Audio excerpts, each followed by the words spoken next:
Hey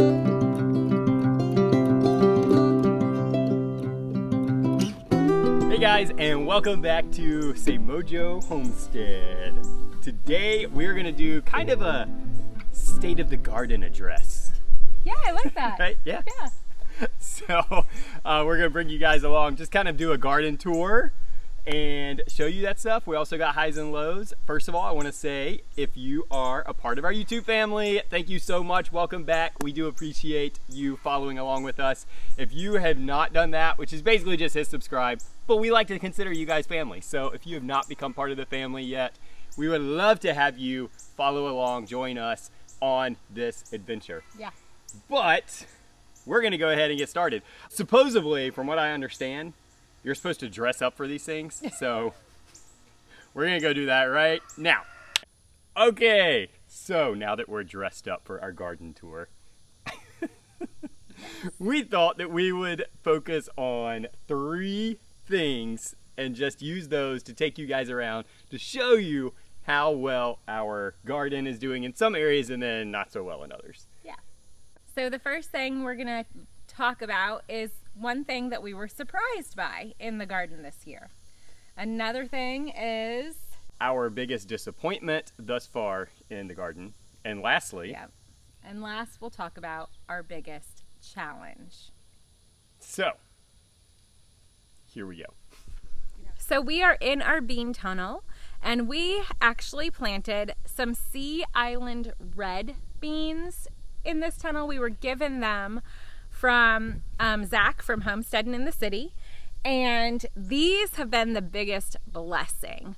They are super quick growers, and each bean pod dries quickly, and it produces a ton of dry beans, and we've been able to get a second planting in that we weren't expecting. So like next year, we have seed saved, and next year we will be able to get in several plantings because these are so incredibly fast. I'm very pleased with how quickly these have grown and how quickly they've been able to just be dried and picked and replanted. So my biggest surprise, I'm gonna start in the same area, is our luffa. This thing is crazy. So now it is like gone all the way over and is starting to go back towards you guys on this bean tunnel. I think last time we were in here, it was like just starting to reach the tunnel, so it continues to grow and go crazy. And we are getting several luffas, but I'm gonna show you the original one that came on this thing, which is over here at the start of the plant. Whoa, okay.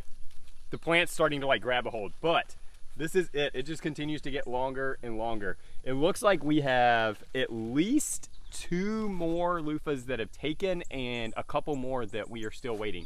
This is one we're still waiting to see if it did get successfully pollinated. But this has definitely been my biggest surprise in the garden, of just because I didn't know what to expect with this thing.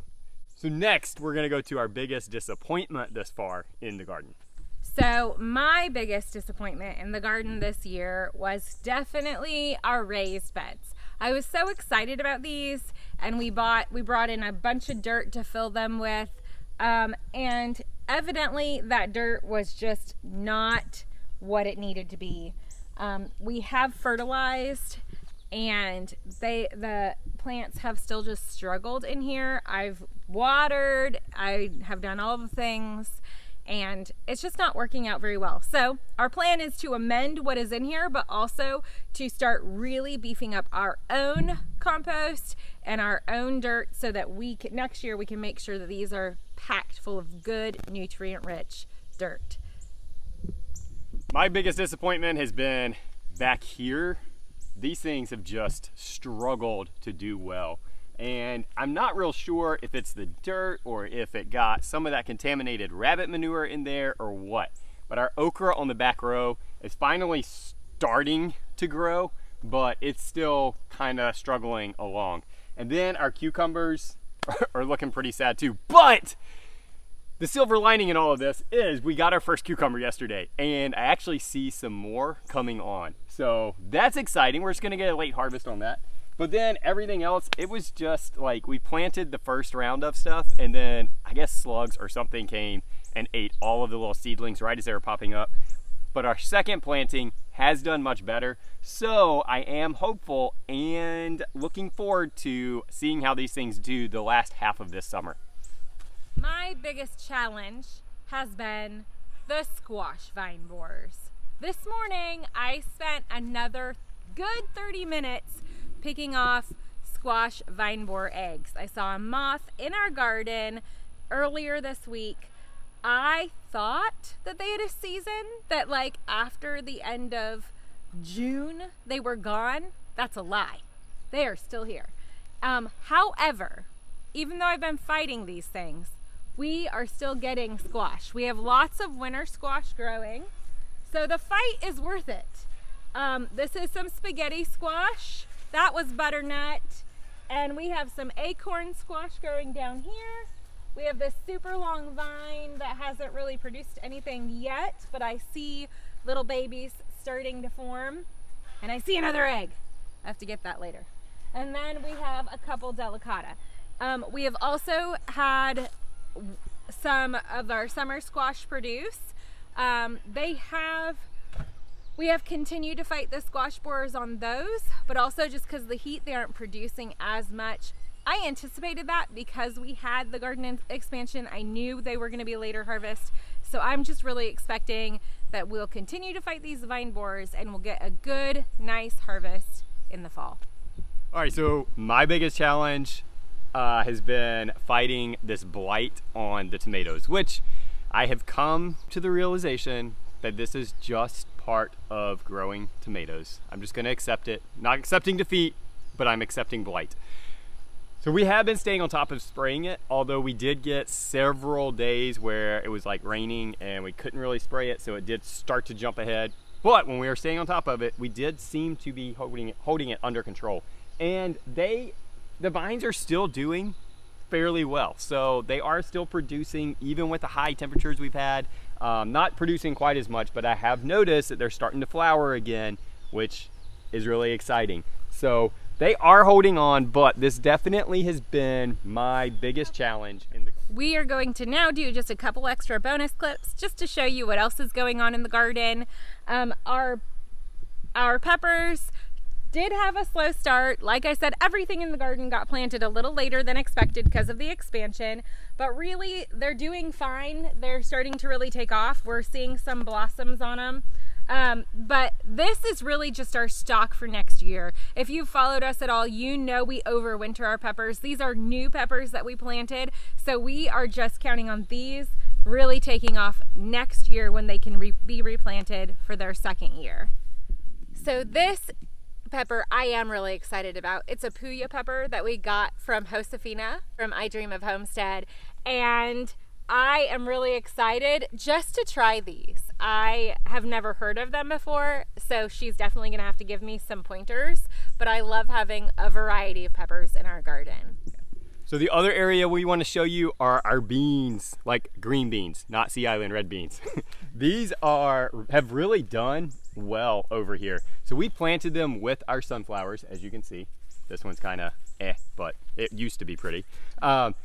And then we found out that supposedly you're not supposed to companion plant with those two because the sunflowers can actually stunt the beans and really keep them from producing.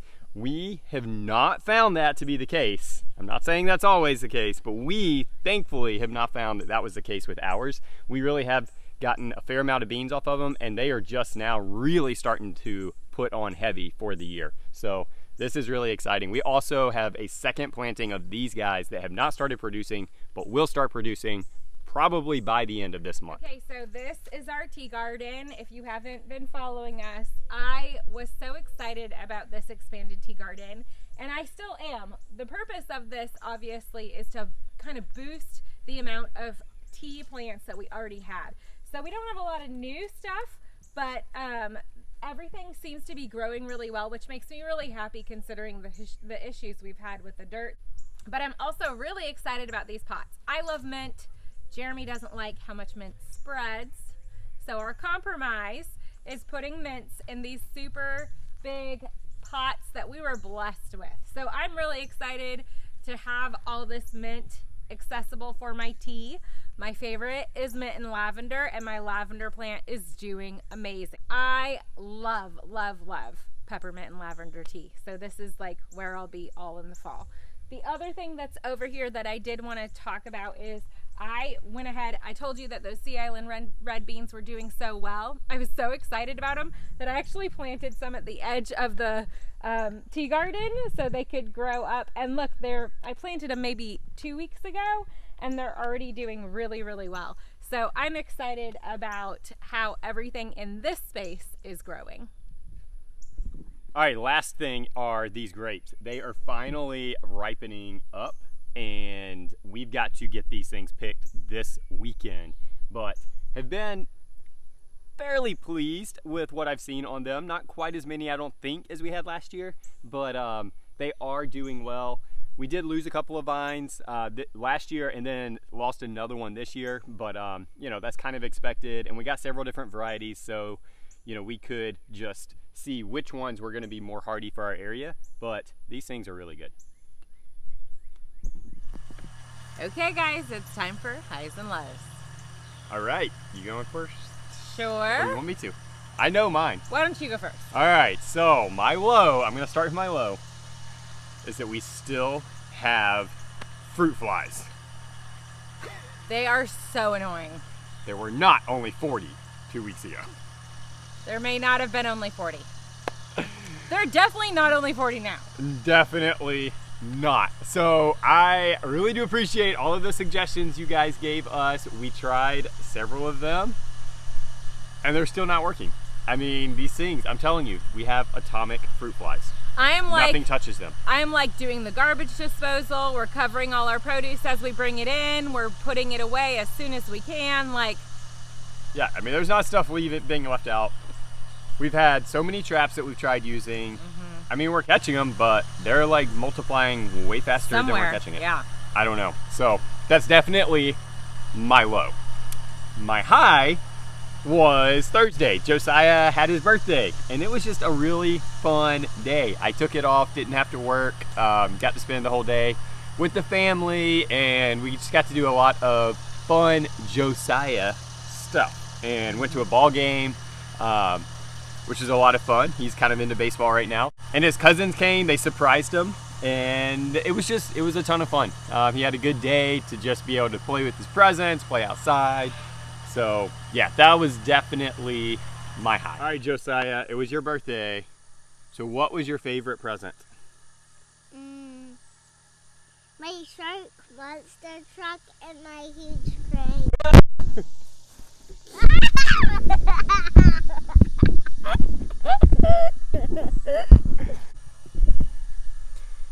Okay. So it was your monster truck that was the shark that you got to build? Yeah. Yeah. And your crane? Yeah. And my bike. Your bike? And Did you have fun at the baseball game? yeah. So would you say it was a pretty good birthday? Yeah. Is turning 5 a good thing? Yeah. Yeah. So my high has probably been a lot of the week. I've had a pretty good week. It was fun celebrating Josiah. It was fun decorating his cake as a family. We all kind of got involved. Obviously not him, but we've just kind of been able to do some fun family stuff. We went antique shopping. Jeremy took us all out for a lunch date at a tea room. So it was just a really fun week. My low would probably be that I'm still finding squash bug eggs. I just thought by this point in the summer that those moths would be done laying. I know they are in other parts of the country. I guess we just have atomic fruit flies and atomic squash borer moths. I don't know.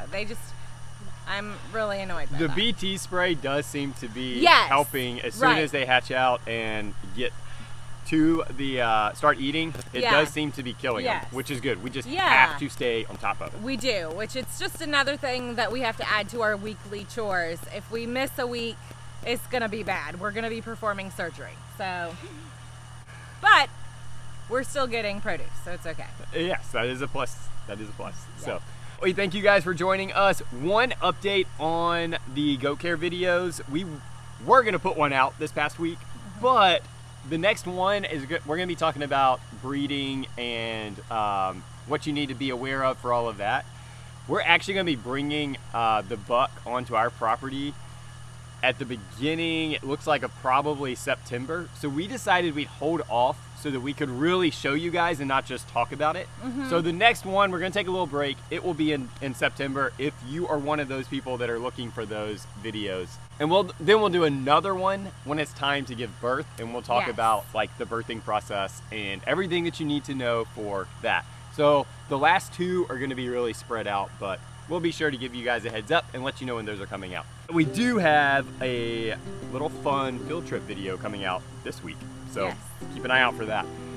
Hope you guys have a great week, and as always, be blessed.